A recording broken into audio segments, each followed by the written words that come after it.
आखिरकार सपना के ससुराल वालों ने अंशु को बुला लिया अपने पास और जितनी भी प्रॉपर्टी, आखिरकार सपना के सास ससुर ने अंशु को बुला लिया और जो भी उनके पास दौलत है वो सिर्फ और सिर्फ अंशु को देंगे। खुले खुले शब्दों में उन्होंने बताया है।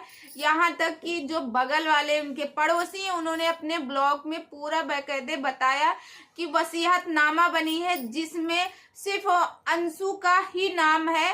अंकल आंटी ने अंशु का नाम डलाया है। तो नमस्कार दोस्तों, मैं मधुलिका आप सबका स्वागत करती हूँ आपके अपने YouTube चैनल जिसका नाम है मधुलिका UPRBL। मैं हूँ मधुलिका। तो दोस्तों, जैसे कि आपको पता है सपना को गए अगस्त में गई थी। अगस्त, सितंबर, अक्टूबर, नवंबर, दिसंबर, जनवरी 6 महीने हो रहे हैं अपना ससुराल छोड़े हुए। सपना ने जैसे कहा था वैसे ही हुआ है।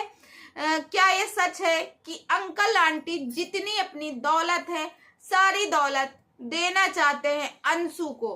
क्योंकि सपना तो वैसे भी बोल चुकी है मुझे आपकी दौलत नहीं चाहिए, मुझे इस दौलत को कुछ नहीं चाहिए।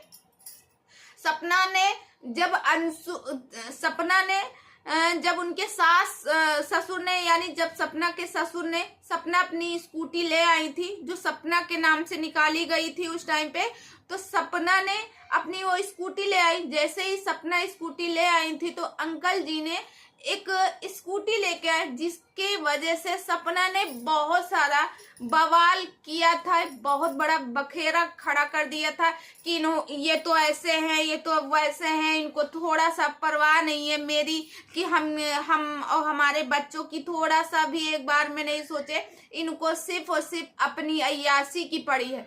भाई एक स्कूटी ही लेके आए, उसमें उनकी अय्यासी दिख रही थी। वो सिर्फ और सिर्फ एक स्कूटी लेके आए क्योंकि बाइक थी, बाइक भारी थी।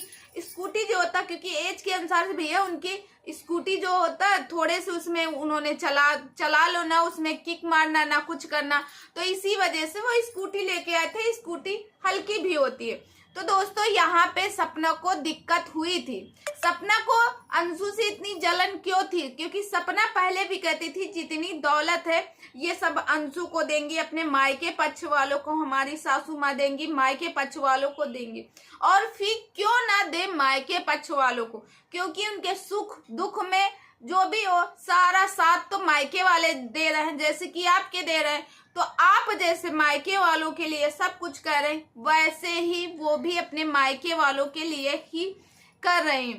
तो दोस्तों जैसे कि अंकल आंटी ने पहले ही कहा था, अंकल ने जैसे अगर आप लोगों ने देखा होगा इनकी वीडियो से, जब सपना रिसेंटली अपना घर मतलब जब छोड़ी थी, ससुराल छोड़ के जब आई थी, उस टाइम पे इन्होंने अपने ससुर से बात की थी कि मुझे घर के दौलत जो है उसमें मेरा हिस्सा चाहिए और मेरे दोनों पतियों का हिस्सा चाहिए। तो भाई पहले पति को तो आपने ऐसा धोया, ऐसा बदनाम किया, ऐसा बदनाम किया, अब काहे का आपका हिस्सा?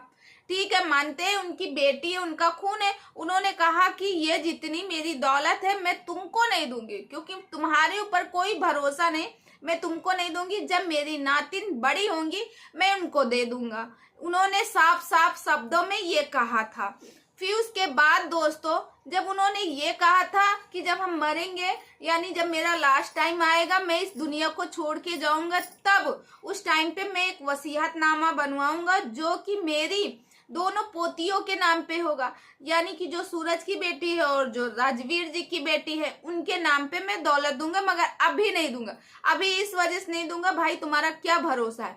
तो ये बात सही है, इनका क्या भरोसा? जब ये अपने आज से 5 साल 4 साल पहले जो इनके पति मरे थे, यानी 4 साल पहले, जो इंसान इस दुनिया में है नहीं उसकी रिकॉर्डिंग रखना और उसको सोशल मीडिया पे बदनाम करना, लोगों से गाली खिलवाना, वो इंसान कुछ भी कर सकता, किसी भी हद तक जा सकता है।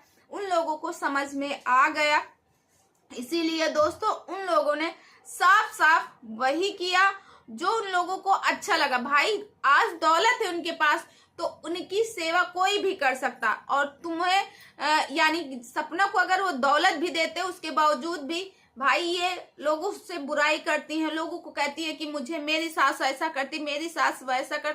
बल्कि दोस्तों आज तक आप बताइए इनकी वीडियो में या फिर कहीं से आपको लगता है कि वो माँ जो इतनी बेचार है, इतनी लाचार है, वो इनके ऊपर अत्याचार करती होगी? कतई नहीं अत्याचार करती है। सिर्फ और सिर्फ ये ड्रामा कर रही थी अपने घर से निकलने के लिए। इनको अपने घर से निकलना था, घर से मतलब ससुराल से। इनको चाहिए थी आजादी, आजाद फिरू बन के चमन, मतलब इनको चाहिए था आकाश में उड़ना। जो कि भाई ये आज इनसे मिल रही, कल उनसे मिल रही, परसों उनसे मिल रही, नरसों इनसे मिल रही, और पैसा तो अच्छा खासा अर्निंग हो ही रही।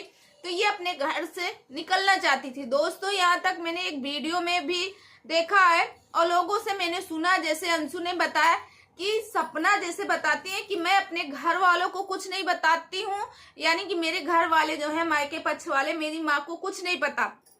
मगर कुछ भी होता है तो ये सबसे पहले अपनी माँ को साझा करती है हर एक चीज। सूरज जी का सिर्फ और सिर्फ 3 दिन ही हुआ था, तभी इनकी माँ ने कहा क्यों ना हमारी बेटी को मतलब उनके देवर के नाम पे, मोनू के नाम पे चूड़ी पहना दी जाए, उनके साथ शादी कर दी जाए। ऐसे अरे बताओ, जिस घर में इतना बड़ा पहाड़ टूटा हो, उस घर से कहा जा रहा है कि तुम ऐसा ऐसा करो। बताओ दोस्तों कौन ऐसा कर। हाँ मानते हैं आपकी बेटी को दिक्कत थी, आप थोड़ा सा समय को देखते हुए ऐसे शब्द बोलती तो आपके मुंह से अच्छा लगता। अंशु ने साफ साफ ऐसा कहा। जब अंशु ने साफ साफ इनको कहा तो इन्होंने सिर्फ यही कहा कि अंशु सिर्फ मेरे चैनल के पीछे पड़ी। अंशु ये अगर आज द रॉड चैनल था तो सिर्फ और सिर्फ अंशु के और जेरी की वजह से ही था, क्योंकि अंशु और जेरी की वीडियो मिलियन में ही नहीं थी, 150 मिलियन 145 मिलियन, जिसमें अंशु और जेरी ही वायरल हुए थे। और ये न्यूज़ सिर्फ और सिर्फ उनके बेटे की। जैसे आपको लगता है कि क्या वो मेरे पति नहीं थे, मानते हैं आपके पति थे, तो आपने उनकी इतनी इज्जत क्यों उछाली? समाज में नहीं उछालना चाहिए आपको, क्योंकि वो इंसान तो है ही नहीं ना।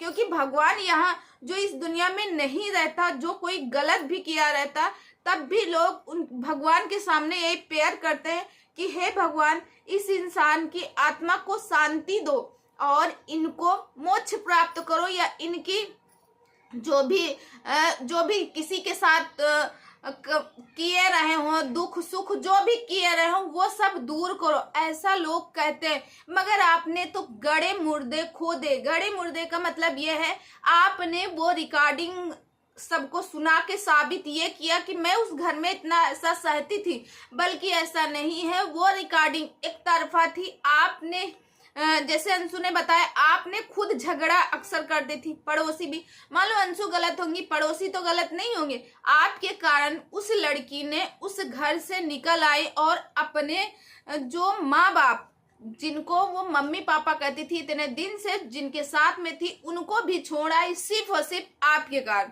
तो दोस्तों आपको क्या लगता है? दोस्तों अंशु के लिए तो मैं यही कहूंगी कि अंशु आप जाओ अपनी बुआ जी के पास, आपके माँ बाप को, यानी कि आपके माँ बाप उनको छोड़ के आना चाहिए, क्योंकि उनकी जरूरत है। भाई जब उनके पास 2 बेटे थे तब तो आप थी, उनके सुख दुख, अब उनका दुख का समय है, सुख में तो आप थी ही, अब दुख का समय आपको जाना चाहिए। और रही बात दोस्तों, यहाँ पे कहा जा रहा कि अंशु को जितनी उनकी प्रॉपर्टी है उसमें उन्होंने अंशु के नाम पे करवा दिया है या फिर वसीयतनामा, तो ऐसा कुछ नहीं है। उन्होंने साफ साफ कहा है कि ऐसा कुछ नहीं है। जब मैं बुढ़ा होऊंगा या फिर जब मुझे आवश्यकता रहेगी, मैं लास्ट टाइम पे यह वसीयतनामा बनवाऊंगा, जो कि अपनी पोतियों को ही मैं दे के जाऊंगा, मगर अभी मैं नहीं दूंगा।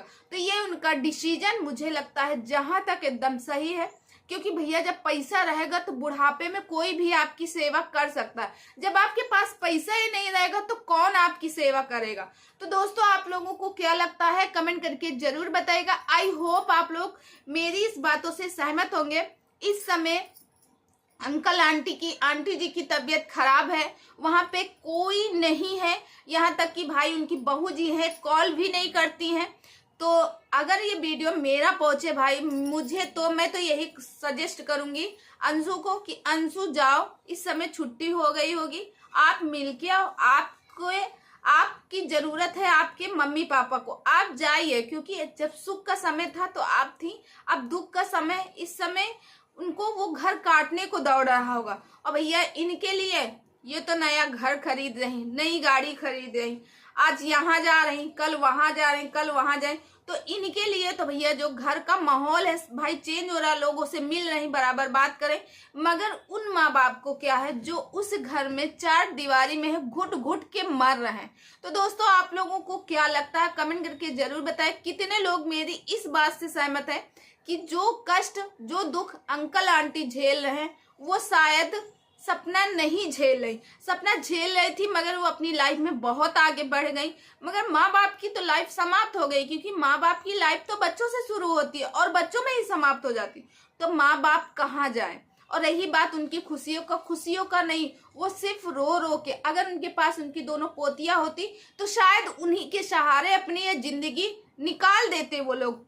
उनको लगता कि मेरे पास मेरा एक बेटा बड़ा वाला है, एक छोटा वाला बेटा, मगर ऐसा कुछ नहीं। तो चलिए दोस्तों इस वीडियो को यहीं करते दें और कल मिलती हूँ अच्छे से वीडियो में। तब तक आप अपनी फैमिली का ख्याल रखिए।